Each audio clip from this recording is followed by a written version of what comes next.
যেদিন ধর্ষণ হয়েছে সেদিন নিয়ে আপনি কিছু কথা বলছেন টেলিভিশনের সামনে, আমরা দেখেছি, সারা বাংলাদেশের লোক দেখছে। তো আপনি বলছেন, একবার বলতেছেন যে আমি ওয়াশরুমে গেছিলাম, এই সুযোগে ধর্ষণ হয়েছে। আপনি আরেকবার বলতেছেন যে রুম থেকে বের করে নিয়ে ধর্ষণ করছে। আপনি আরেকবার বলতেছেন যে ধর্ষণের সময় আমি ঘুমোইছিলাম, আমি কিছু ঠিক পাইনি। আসলে কোনটা সঠিক? আমি তো ওইটাই বলি না, আমি বলছি যে আমি ঘুমোইছিলাম, যখন বাথরুমে উঠছি সেই সময় দেখি যে ওইখানে পড়ে রয়েছে। এইটাই বলছি। আপনি বলছেন যে সেহরির পরে, আবার বলছেন রাত 2:30। এটা মানে টাইমটা আসলে মানে মগরদিক তো সেহরি খাই 2টার দিক, তারপরের কথা বলছি। আচ্ছা, একটু আপনি একটু মানে প্রথম থেকে মানে রাত থেকে কি ঘটনা ঘটছে এটা আমাদেরকে বলেন তো। সর্বপ্রথম রাত থেকে সব ঠিক ছিল, তিনজন ঘুমাই গেছিলাম, 8টার দিকে ঘুমাইছি। আমি, আমার জামাই আর আমার বোন। আমার বোন হচ্ছে আমার পাশে ঘুমাইছিল। তা আমি জানতাম না যে ওর সাথে ওরম হবে না।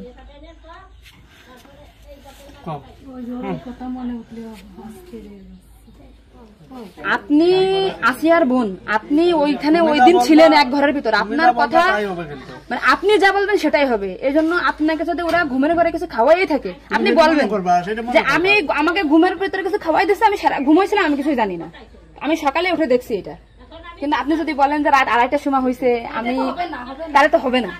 আপনার কথা শোনার জন্য বাংলাদেশের লক্ষ লক্ষ মানুষ অপেক্ষায় আছে যে আপনি আসলে যেখানে ছিলেন, আপনি যেহেতু বোন, আপনার বাড়ি যে হয়েছে ধর্ষণটা, সেহেতু আপনি তো মানে জায়গায় ঘরে ছিলেন, আপনি যা বলবেন সেটাই হবে। কিন্তু আপনি যদি এরকম ভুলভাল কথা বলেন তাহলে তো আপনি সকালে আপনার ঘুম ভাঙছিল কয়টায়? মানে যখন আপনি দেখছেন আপনার বোন তখন কোথায় ছিল?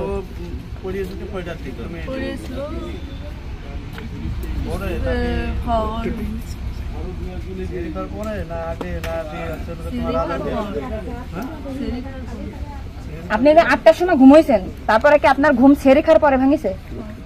তার ভিতরে আপনি কিছুই জানেন না।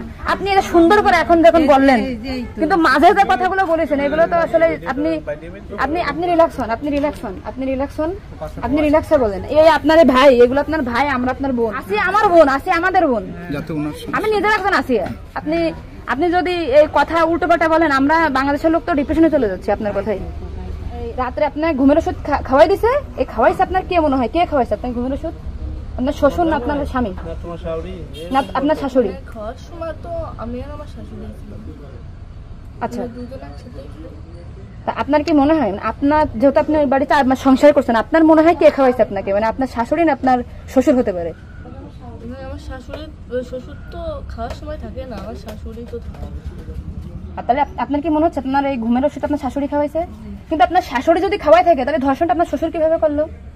মানে ওনারা তো সবই জানে। তা আপনি কি এটা কখনো কি মিডিয়ার সামনে আগে বলছেন যে তাহলে তো আপনার শাশুড়ির 3 দিন বাইরে থাকার কথা না, সবার আগে তো উনি অ্যারেস্ট হওয়ার কথা?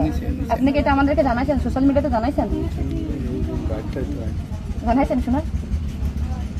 এই যে আজকে আমরা হয়তো জানতে পারলাম যে আপনার ঘুমের বড়ি যে খাওয়াইছে বা ওষুধ খাওয়াইছে, এটা আপনার শাশুড়ি খাওয়াইছে, তাহলে তো এটা পরিকল্পিত না, মানে পরিকল্পিত ছিল ওদের আগে থেকে। আপনার কি মনে হয়? মানে ওই যে আমার সাথে ওর কথা ছিল, কিন্তু আমার সাথে পাইনি বলে আমার মানে আপনার শ্বশুরের বা আপনার শাশুড়ির আপনার সাথে কোনো কিছু রাগারাগি বা কোনো কিছু আছে নাকি? বা কোনো টাকা পয়সা চাইছিল দেননি, এরকম একটা ক্ষোভ বা রাগ এরকম কিছু আছে নাকি যে আপনার সাথে আমাদের কাজ করছে? আসিয়া আপনাকে কি বলছিল যখন আপনি তখন? আসিয়া আপনার কি বলে গেছে? আর ভাইয়া আছে দরজা খুলে দিচ্ছে, আমি বলছি আমি তো ঘরের ভিতর ছিলাম, তাহলে আমি কিছু টের পেলাম না। কেন বলছে কি আমার হচ্ছে ঘরের বাইরে গিয়েছে। এরপর থেকে তো আসিয়ার জ্ঞান না, মানে ওইটুকু সময় ও অস্থির হয়ে যাচ্ছিল, আর আপু আসছে বাইরে, আপুর বাসা মনে বাইরে, আমার বাসা যশোরে, আমি যশোর থেকে। আমি শুধু ওনার একটা ভিডিও দেখে আসছি যে উনি উল্টো পাল্টা কথা বলতেছে, এই সঠিক জানার জন্য। সঠিক কথাটা বলেন বলেন।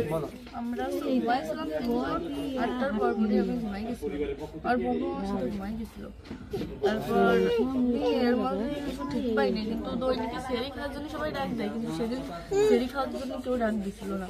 একদম সেরির পর উঠছি, সকাল হবে সেই সময় উঠে দেখি ও মেঝেতে পড়ে রয়েছে, দরজা খোলা ছিল।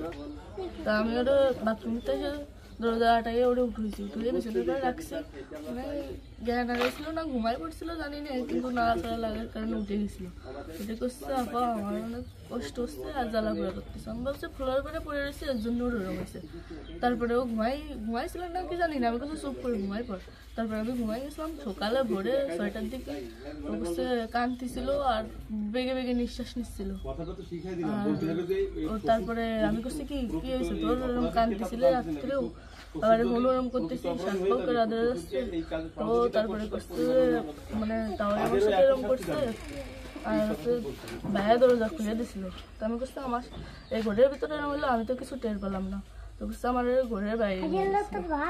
আপনাকে একটা ছোট প্রশ্ন করি, কিন্তু আপনি এর আগে তো টেলিভিশন থেকে আপনার ইন্টারভিউ নিয়েছে, আপনি বলছেন যে রাত 8-এর দিক হয়েছে আনুমানিক, তারপরে এই হয়েছে, আপনি মানে এই মাঝের এই কথাগুলো তো আপনি জানেন না। সুন্দর, এখন আপনার কথা ভালো লাগছে, আপনাকে থ্যাংক ইউ।